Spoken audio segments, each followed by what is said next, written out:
அப்பொழுது இயேசு அதை பார்த்து, இது முதல் ஒரு காலும் ஒருவனும் உன்னிடத்தில் கனியை புசியாதிருக்க கடவன் என்றார். இது முதல்.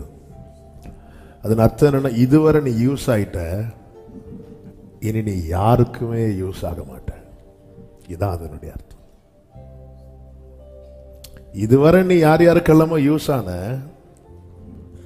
பயன்படுத்தப்பட்டாய். இது முதல். என்ன வேடுது?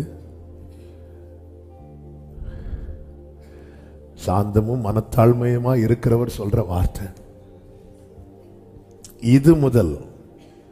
இது முதல் நான் இனி உன்கிட்ட கனி பூசிக்க வரமாட்டேன்னா ஓகே, ஒரு ஒரு ஒரு அன்பு சண்டைன்னு சொல்லலாம். இது முதல் ஒரு காலும் ஒருவனும் உன்னிடத்தில் கனியில் யாரும் உன்னை தேடி வர மாட்டாங்கப்பா. ஆமே. அவருக்கு பசி உண்டாயிற்று.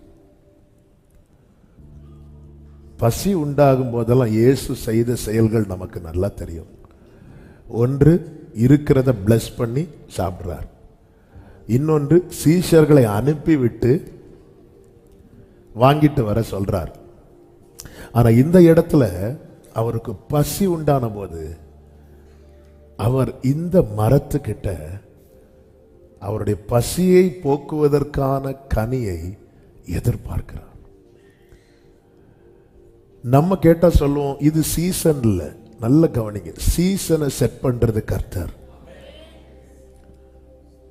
ஆமென். தேவன் காலங்களையும் சமயங்களையும் மாற்றுகிறவர். நான் இந்த வேர்டை ரிப்பீட் பண்றேன். நம்ம லைஃப்ல சீசனை செட் பண்றது நம்மை அழைத்த கர்த்தர். ஹalleluya, ஹalleluya. சீசனை செட் பண்றது கர்த்தர். ஈசா என்னும் அடிமரத்திலிருந்து, அப்படிதான் இருக்கு. எந்த வசனம்? ஏசாயா 11:1 வாசிங்க. ஈசா என்னும் அடிமரத்திலிருந்துன்னா அந்த அந்த அந்த கூடாரம் விழுந்துட்டு ஒரு துளிர் தோன்றி, அவ்வளவுதான். அந்த கூடாரம் விழுந்துட்டு இனி அந்த வம்சத்துல அந்த கூடாரத்துல யாரும் இருக்கிறது மாதிரி தெரியல. தாவீது காலத்துல இந்த வார்த்தை சொல்லப்பட்டிருந்தா ஒரு ஒரு அர்த்தம் இருக்கும். இது மொத்தத்துல தாவீது கூடாரம் விழுந்துட்டு அந்த மரம் வெட்டி போடப்பட்டாச்சு. அப்போ இதுக்குள்ள இருந்து ஒரு துளிர் தோன்றுமா? அதன் அர்த்தம் என்ன? சான்ஸ். இனி இதுக்கு சீசன் போச்சு. டேவிட் ஃபேமிலிக்கு, தாவீதின் குடும்பத்துக்கு சீசன் போயிட்டு. சீசனை செட் பண்றது மனுஷன் கிடையாது. எனவேதான் ஏசாயா 53:1 சொல்லப்பட்டிருக்கிறது, எங்கள் மூலமாய் கேள்விப்பட்டதை விசுவாசித்தவன் யார்? கர்த்தருடைய புயம் யாருக்கு வெளிப்பட்டது? நம்பவே முடியாதது. 2வது வசனத்தில் சொல்லப்பட்டிருக்கிறது, இளங்கிளையை போலவும் வறண்ட நிலத்திலிருந்து துளிர்க்கிற வேரை போலவும் அவனுக்கு முன்பாக எழும்புகிறார். சத்ரு ஒருவேளை நினைச்சிருப்பான், அவ்வளவுதான், இந்த குடும்பத்தை வெட்டி போட்டாச்சு, இந்த கூடாரத்தை இடித்து போட்டாச்சு, இனி வாய்ப்பே இல்லை நினைக்கிற இடத்துல கர்த்தர் ஆமென் துளிரை போல, வறண்ட நிலத்திலிருந்து துளிர்கிற வேரை போல. ஆமென். பக்கத்துல பார்த்து சொல்லுங்க, சீசனை செட் பண்றது கர்த்தர். ஹalleluya, ஆமென். நம்ம என்ன பார்க்கிறோம்னா, நம்ம உலக கிளைமேட்டை பார்க்கிறோம். இந்த காலம் இப்படிதான் இருக்கும், இந்த காலம் சீசன் கிடையாது. அதான் பிசினஸ் பண்றவங்கள்ட்ட வந்து இப்போ சீசன் இல்லை அப்படிலாம் சொல்லாதீங்க அப்படின்னு அப்படி சொல்லவே கூடாது. நமக்கு சீசனை செட் பண்ணி தரது யார் அப்படின்னா கர்த்தர். இந்த இடத்துல ஏன் ஆண்டவர் இவ்வளோ கடினமா பேசுறாருன்னா, எல்லா மரங்கள் இருந்தும் அவர் ஒண்ணு கிட்ட ரொம்ப எக்ஸ்பெக்ட் பண்றார், எதிர்பார்க்கிறார். யாருக்கிட்ட நம்ம ரொம்ப எதிர்பார்ப்போம் தெரியுமா? யாருக்காக நம்ம நிறைய டைம் ஸ்பெண்ட் பண்றோமோ, யாருக்காக நம்ம நிறைய கிரயோன் செலுத்துகிறோமோ, யாருடைய வளர்ச்சிக்கு உயர்வுக்கு நம்ம ரொம்ப சப்போர்ட்டிவா இருக்கிறோமோ, அவங்க கிட்ட அறிந்தோ அறியாமலோ நம்முடைய எதிர்பார்ப்பு அதிகமாகும். சில பெற்றோரை கைவிடுகிற எதிராக எழும்புகிற பிள்ளைகளை பார்த்து தாய்மார் வழியில சொல்றது, இங்க பாரு உன்னை நான் நொந்து பெற்றேன் அப்படிம்பாங்க. உன்னை எவ்வளோ கஷ்டப்பட்டேன் தெரியுமா? அந்த வலி, உடனே அந்த வலி தான் ஞாபகம் வரும். அது எதிர்பார்ப்பு, நான் இப்படி எதிர்பார்ப்பு வைத்தேனே. ஆமே, இங்க ஆண்டவர் வராரு. இந்த இடத்துல என்ன ஒரு விஷயம்னா, ஆண்டவரால் அந்த மரத்துல இருந்து கனியை உண்டு பண்ண முடியும். ஆனா இங்க கர்த்தர் ஏன் இப்படி எதிர்பார்க்கிறார் அப்படின்னா, கனி வருவதற்கான எல்லாத்தையுமே கர்த்தர் செய்கிறார். நீங்க ஏசாயா 5 நீங்க வீட்டில் போய் படிச்சுக்கோங்க. அவருடைய தோட்டத்துக்கு அவர் செய்யாத வேலையே கிடையாது. அதுல ஒரு வார்த்தையை கர்த்தர் சொல்லுவார். ஏசாயா 5வது அதிகாரம், ஆண்டவருக்கு மகிமை உண்டாவதாக,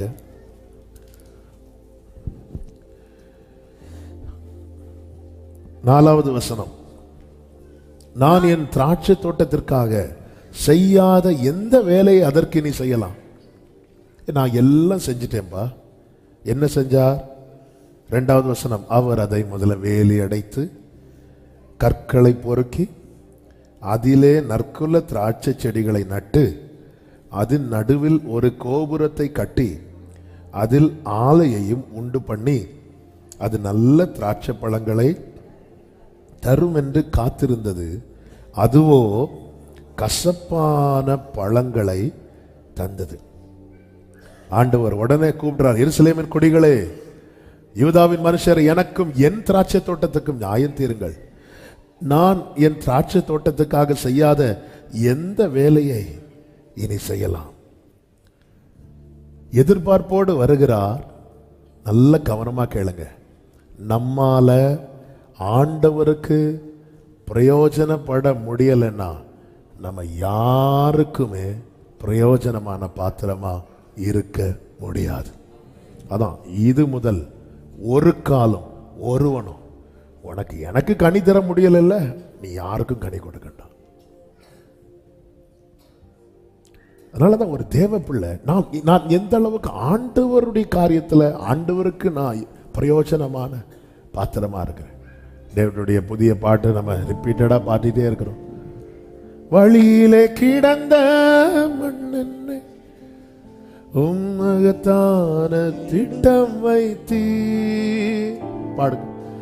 உடமிடப்பட்ட மண்ணென்னை பெரிதான திட்டம் வைத்தீ. நம்ம பிள்ளைய வளர்க்கிறோம், பிள்ளை வளர்ந்து சேலரி வாங்கி நமக்கு தராம பக்கத்து வீட்டில் இருக்கிறவங்களுக்கு அரிசியெல்லாம் வாங்கி கொடுக்குறான்னு வைங்களேன்.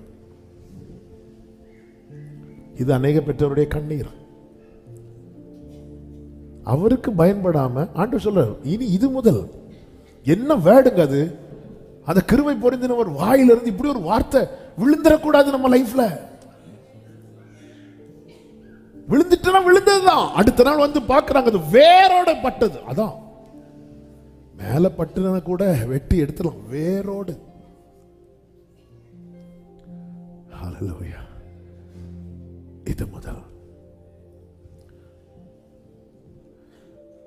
ஆண்டவரே, இந்த ஒரு வார்த்தையை பார்த்து நீங்க ஆண்டவர் சொல்லிட்டாருன்னா நம்ம என்ன முயற்சி பண்ணாலும் யாருக்குமே பிரயோஜனம் இல்லாத நிலையில்.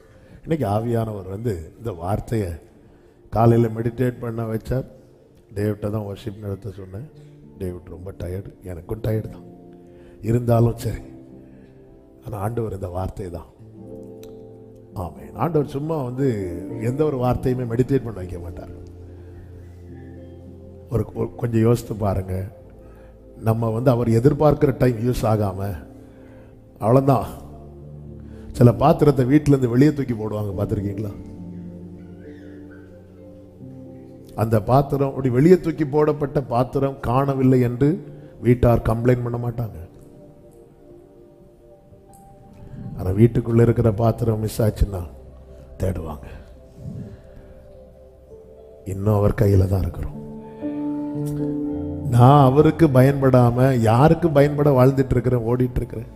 அப்ப ஒரு விஷயம் நல்லா தெரியுது, நீ கர்த்தருக்கு பிரயோஜனம் உள்ளவனா மாறிட்டேன்னா உன் கனியை அநேகர் புசித்து திருப்தி அடைவார். ஹல்லேலூயா, ஹல்லேலூயா. இது முதல் ஒரு காலம் ஒருவனும், அவ்வளவுதான். நீ வேணா எவ்வளவு வேணாலும் வளர்ந்துக்கோ, என்ன வேணாலும் இலைய கிளைய ஆட்டிக்கோ, இனி யாருக்குமே நீ யூஸ் ஆக மாட்டேன். ஆண்டவரே, இப்படி ஒரு வார்த்தை என்னை பார்த்து சொல்லிடாதீங்க. வேணா ரெண்டு அடி அடிங்க. அதனாலதான் ஆண்டவரே, கர்த்தாவே என்னை தண்டியும் என்று எரேமியா சொல்றான். யாராவது அப்படி ஜெபம் பண்ணியிருக்கோமா? கர்த்தாவே அவங்களை தண்டியும் என்று தான் ஜெபம் பண்ணியிருப்போம். கர்த்தாவே, ஓ லார்ட் கரெக்ட் மீ, என்னை கரெக்ட் பண்ணுங்கப்பா, என்னை கரெக்ட் பண்ணுங்க. ஆமென். உடைந்த பாத்திரம் நான், எதற்கும் உதவாதவன், ஒரு குலைந்த பாத்திரம் நான், எவரும் விரும்பாதவன்.